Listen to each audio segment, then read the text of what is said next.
In the state of Andhra Pradesh, for the first time, we have taken up the management of irrigation systems, especially the minor irrigation tanks, through community participation under the project called Andhra Pradesh Community-Based Tank Management Project. This is a project which is being assisted by Government of India and the World Bank. We have achieved a very good success. The government has succeeded to large extent in transferring the management of the minor irrigation systems to the communities. Not only in Andhra Pradesh but other neighboring states are also looking forward to the success of this project and learning the lessons from the state of Andhra Pradesh.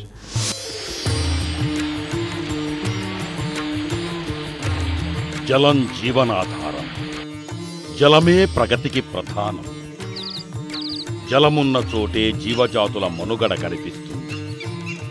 జలమున్న చోటే పుడమి తల్లి పచ్చదనంతో దర్శనమిస్తుంది.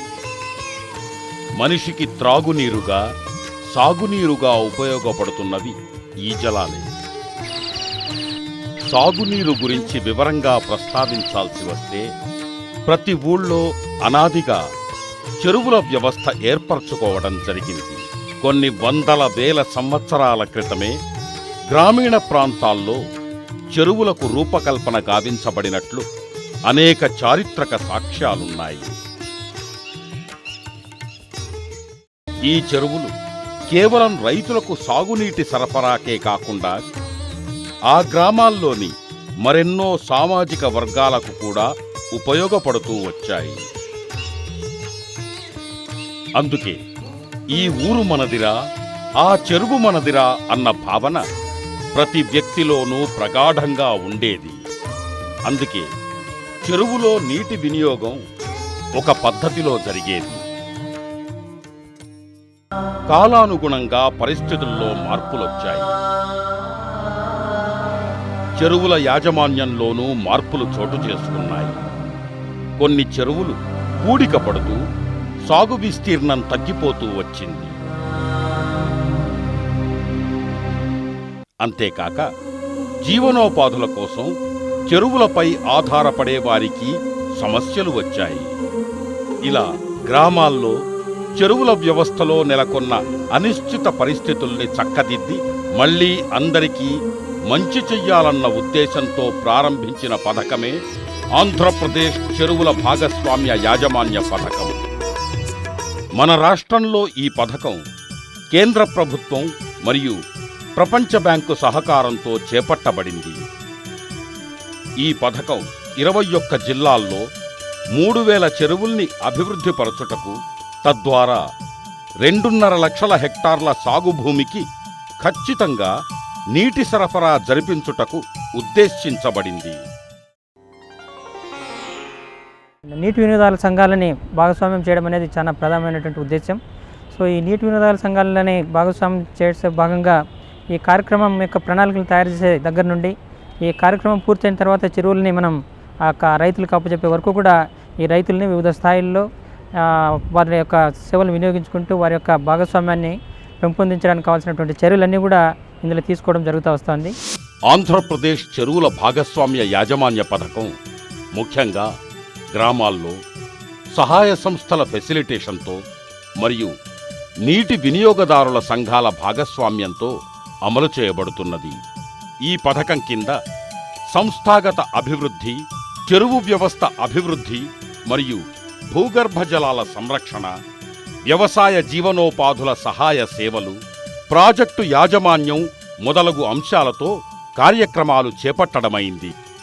ఈ సందర్భంగా ఈ పథకం అమలు విధానము, సాధిస్తున్న ఫలితాల గురించి వివరంగా తెలుసుకుందాం.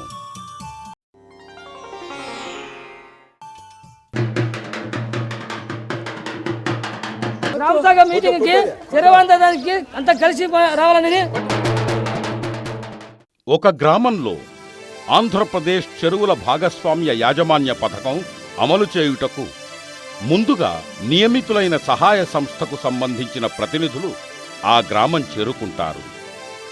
ఆ గ్రామంలో నీటి వినియోగదారుల సంఘం అధ్యక్షుడు మరియు సంఘ సభ్యులు, గ్రామ సర్పంచ్ మరియు గ్రామ పెద్దలతోనూ సమావేశం జరిపి పథకం గురించి తెలియజేస్తారు. ప్రజల భాగస్వామ్యంతో ఈ పథకం గురించి మీకు చెప్పినాము. మీరంతా అంగీకారం తెలిపినారు.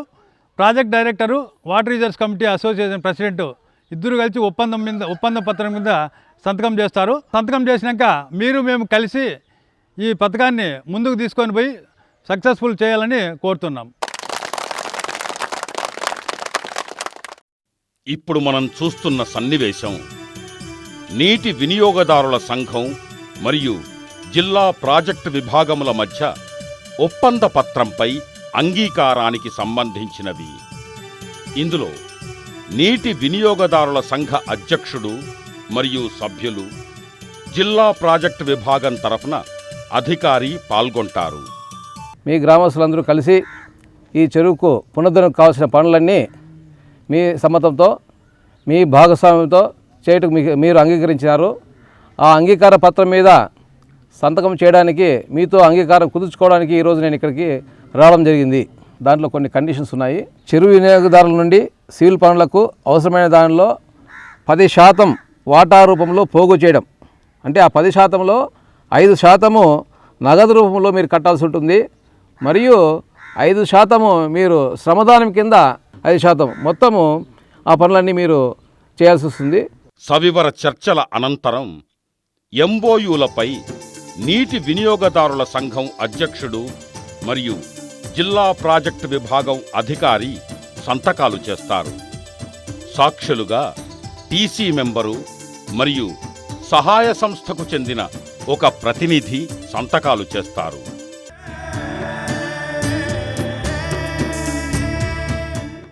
చెరువుల యొక్క భాగస్వామ్యము గురించి డబ్ల్యూఏకి ఒప్పందం కుదిరింది.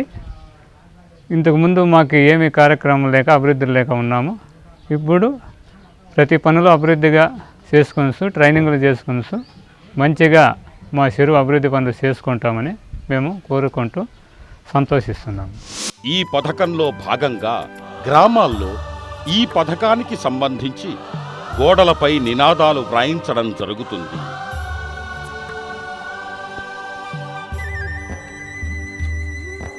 ప్రజలకు మరింత అవగాహన కలిగించడం కోసం కళాజాత ప్రదర్శనల్ని ఏర్పాటు చేయడం జరుగుతుంది.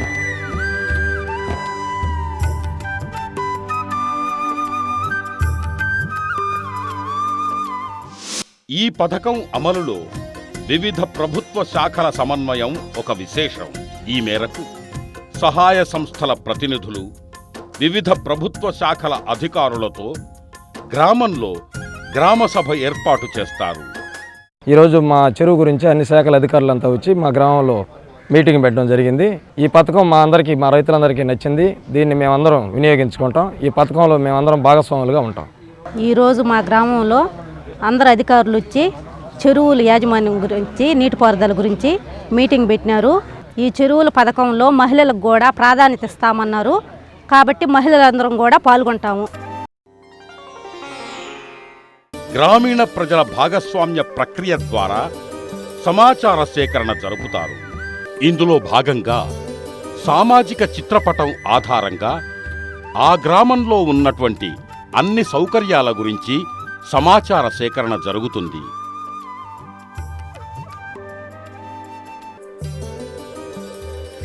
ఆ తర్వాత కొనసాగే కాలినడక సర్వే ద్వారా గ్రామానికి సంబంధించిన సహజ వనరుల్ని గురించి సమాచార సేకరణ ఉంటుంది. ఇందులో చెరువులు, కాల్వలు, అడవులు, పంటచేలు, బీడునేలలు మొదలైన వాటిని గుర్తిస్తారు. అదేవిధంగా ఉన్న చెరువు పరిస్థితిని సమీక్షిస్తారు. సమస్యల్ని గుర్తించి ప్రాధాన్యతా క్రమంలో చేపట్టవలసిన పనుల్ని గుర్తిస్తారు. ఇది 5 రోజుల పాటు నిర్వహించే కార్యక్రమం. ఇందులో భాగంగానే గ్రామసభ నిర్వహించి గ్రామ పంచాయతీ నుండి 2 నీటి వినియోగదారుల సంఘంలో కోఆప్షన్ సభ్యులుగా చేర్చుకోవడం జరుగుతుంది. ఆ తర్వాత 4 ఉప కమిటీల ఏర్పాటు చేస్తారు. పనుల కమిటీ, ఆర్థిక కమిటీ, పర్యవేక్షణ కమిటీ, నీటి యాజమాన్య కమిటీ. ప్రతి కమిటీలో మేనేజ్మెంట్ కమిటీలోని సభ్యుడు కన్వీనర్గా ఉంటాడు. ఇందులో పనుల కమిటీలో నీటి సంఘ ఉపాధ్యక్షుడు కన్వీనర్గా ఉండడం తప్పనిసరి.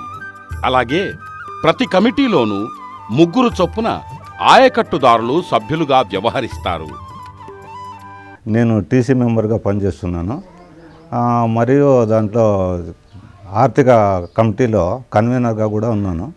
ఆ కన్వీనర్ బాధ్యతలు కూడాను ఈ బడ్జెట్ సమావేశాలు, ఈ పనులు ఏమన్నా ముందుగా బడ్జెట్ చేసుకొని మేము సమావేశాల్లో మాట్లాడుకొని ఆ పని పాస్ చేసుకొని దానికి ఎంత బడ్జెట్ కావాలా ఏమని నిరూపణ చేసుకొని మా ప్రెసిడెంటు మా మెంబర్లు కలిసి ఆమోదం చేసుకొని పనులన్నీ సక్రమంగా చేసుకుంటున్నాము. చివరి ఆయకట్టు వరకు మేము నీళ్లు అందే వరకు చూస్తాము. ఆ తర్వాత గ్రామ సభలో అందరి సమక్షంలో అదే గ్రామానికి చెందిన 3 పారా వర్కర్లను ఎంపిక చేయడం జరుగుతుంది. ఇందులో కమ్యూనిటీ పారా వర్కర్, వ్యవసాయ పారా వర్కర్, నీటి యాజమాన్య పారా వర్కర్. నేను కమ్యూనిటీ ఆర్గనైజర్గా పనిచేస్తున్నాను. ఎస్ఓ సార్లు మా సార్లు మీటింగ్ పెట్టేటప్పుడు మాకు సమాచారం అందిస్తారు. మేము ఆయకట్టుదారులకు సమాచారం ముందుగా ఇస్తాము. మీటింగ్కి సమావేశం ముందుగా రైతులను తోడుకుపోయి మీటింగ్ జరుపుతాము. సార్లు మేమంతా మేము మినిట్స్ రాస్తాము, పుస్తకాలు రాస్తాము. శ్రీవారి ఈ విత్తనాలు శుద్ధి అవన్నీ చేస్తూ మా సార్లతో కనుక్కొని రైతులకు కూడా తెలియజేస్తాను. నీళ్ళు ఎప్పుడు కావాల్సిన ఏం కావాల్సిన వాళ్ళకి సహాయం చూస్తూ ఉంటాను. లీకేజ్ ఏడన్నా ఉంటే అది వచ్చి వాళ్ళకి రైతులకు చెప్తా ఉంటాను. మా ప్రెసిడెంట్ గారికి చెప్తా ఉంటాను. టీఆర్ఏలో సేకరించిన సమాచారం ఆధారంగా గ్రామంలో టింప్ తయారీ చేస్తారు. ఇందులో ప్రాజెక్టు సిబ్బంది, నీటి సంఘం అధ్యక్షుడు, సభ్యులు, సహాయ సంస్థల సిబ్బంది, ఆయకట్టు రైతులు పాల్గొంటారు. టింప్ను ముందుగా నీటి వినియోగదారుల సంఘం ఆమోదిస్తుంది. అట్టి ఆమోద తీర్మానాన్ని జిల్లా స్థాయిలో డిపిఓకు పంపిస్తారు. దాన్ని డిపిఓ డిఎల్ఐసి ఆమోదంతో రాష్ట్ర పథక సంచాలకులకు పంపిస్తారు. ఆ తర్వాత బ్యాంకులో 2 వేరువేరు ఖాతాలు తెరుస్తారు. ఒకటి నిర్వహణ మరియు యాజమాన్య ఖాతా, 2 పనుల ఖాతా. ప్రాజెక్టు ఉద్దేశాన్ని నెరవేర్చుటకు గాను సామర్థ్య పెంపుదల అనే ఒక ఉప అంశాన్ని ఇన్స్టిట్యూషనల్ డెవలప్మెంట్ అనే అంశం కింద జత చేయటం జరిగినది. ఆంధ్రప్రదేశ్ చెరువుల భాగస్వామ్య యాజమాన్య పథకం అమలులో భాగంగా సామర్థ్యం పెంపుదల శిక్షణలకు ప్రాధాన్యత ఉంది.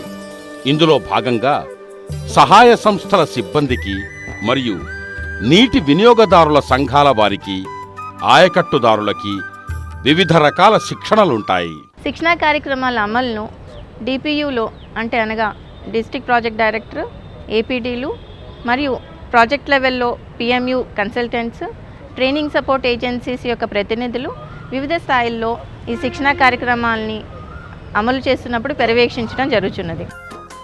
ఏ గ్రామంలోనైనా ఈ పథకం అమలులో పుస్తకాలు మరియు అకౌంట్స్ నిర్వహణ ముఖ్యమైనవి. వాటి వివరాలు: నెలవారీ సమావేశాల పుస్తకం, నగదు పుస్తకం, బ్యాంకు ఖాతాలు, ప్రత్యేక వసూళ్ల పుస్తకం, ఆయకట్టుదారుల రిజిస్టరు, పంటల విస్తీర్ణం, పన్నుల register, canal gauge register, vouchers book, muster register. ఈ 9 ముఖ్యమైన పుస్తకాలుగా గమనించాలి, నిర్వహించాలి. వీటితో పాటు అదనంగా కిసాన్ మేళా, పంటల డెమో రిజిస్టర్స్ కూడా ఉంటాయి. రాష్ట్ర స్థాయి పథక సంచాలకుల ఆమోదం పొందిన తర్వాతనే గ్రామంలో పనులు ప్రారంభిస్తారు. WA president, district project director గారు ప్రథమ ఒప్పంద పత్రంలో సంతకాలు చేసుకుని ప్రారంభించడం జరుగుతుంది. ముందుగా నీటి సంఘాల వారు 5 లక్షల రూపాయల వరకు పనులు గుర్తించి చేపట్టే అవకాశం ఉంటుంది. 5 లక్షల రూపాయల విలువగల పనులను పూర్తి చేసిన తర్వాతనే టెండర్ పనులు ప్రారంభించాల్సి ఉంటుంది. సో ఆఫ్టర్ అడ్మినిస్ట్రేషన్ అప్రూవల్ అయిన తర్వాత it comes to procurement stage. So it is open tender. So అందులో ఎవరైతే లీస్ట్ వచ్చాడో యాజ్ పర్ బ్యాంక్ గైడ్లైన్స్ ప్రకారమే ఎవరు లీస్ట్ ఉంటే వాళ్ళకి మనం టెండర్ ఇస్తాం. మన చెరువుకి 23 లక్షల చిల్లరి మన ఏపీసీబీ టీఎంపీ గ్రాంట్ కింద మంజూరు అవడం చాలా సంతోషమైందండి. ఇప్పుడు మన చెరువుకి ముఖ్యంగా 3 కలింగలాలు 5 మదాలు ఉన్నాయి. ఇప్పుడు నీటి సంఘానికి ఇందులో 5 లక్షల రూపాయలు మంజూరు చేయడం జరిగింది. దాని తరపుని మనకున్న 5 మదాల్లో నెంబర్ 1 మదం బాగా పాడైపోయింది కదా, అసలు దాని నుండి కిందకి నీరు వెళ్ళటం లేదు. అంచేత పూర్తిగా కూడా ఆ శిథిలం అయిపోయింది. మళ్ళీ పునర్నిర్మాణానికి మనం ఇందులో కట్టుకుంటాం. మిగతా పనులు 18 లక్షలు కూడా మనం టెండర్ రూపాయన చేసుకుందాం. మనం ఈ కమ్యూనిటీ బేస్డ్ ట్యాంక్స్లోని మనకి వర్క్స్ కమిటీ అనేసి మీరు ఒక కమిటీ ఫార్మ్ చేసుకున్నారు. ఆ కమిటీ ప్రతి పనులు కూడా పర్యవేక్షణ చేయాలి. చేసిన పని అంతా కూడా మన సోషల్ ఆడిట్ బోర్డులోని ప్రతిదీ లిఖించుకోవాలి. ఇంకో పలానా మెటీరియల్ తెచ్చాము, 3 ట్రాక్టర్లు ఇసుక తీసుకొచ్చాము, అది మీరు అకౌంట్ పరంగా పెట్టుకొని ప్రతిదీ కూడా ప్రజలకి, ఆయకట్టుదారులకి అందరికీ సమక్షంలోని తెలిపి పని చేసుకుందాం.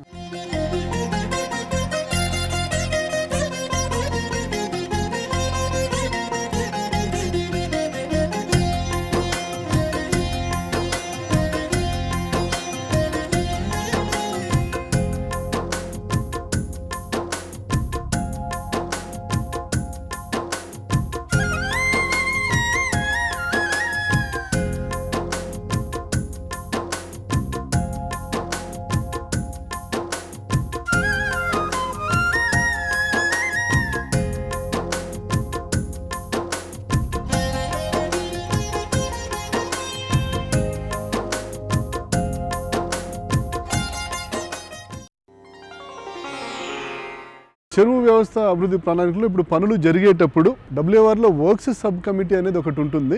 వారు ఆ పనులను పర్యవేక్షిస్తూ ఉంటారు. అటు తర్వాత డిపార్ట్మెంట్ పరంగా ప్రతి జిల్లాకు కూడా క్వాలిటీ కంట్రోల్ సబ్ డివిజన్ అంటూ ఒక ప్రాజెక్టు తరఫున ఏర్పాటు చేయడం జరిగింది. నాణ్యత నియంత్రణ విషయంలో పరీక్షలు చేస్తూ సూచనలు ఇస్తూ నాణ్యతగా జరగడానికి వారు దాన్ని ఆ పనులను ముందుకు తీసుకొని వెళ్తారు. కమిటీ తరఫున అంతా చెక్ చేస్తున్నాము. అన్ని పనులు బాగానే జరుగుతున్నాయి. ఈ పనులన్నీ మేము ఓకే కార్డు పెట్టుకొని అన్నీ చెకప్ చేశాము. ఒకే కార్డు తోటి ఓకే అయిపోయినాయి అన్నీ.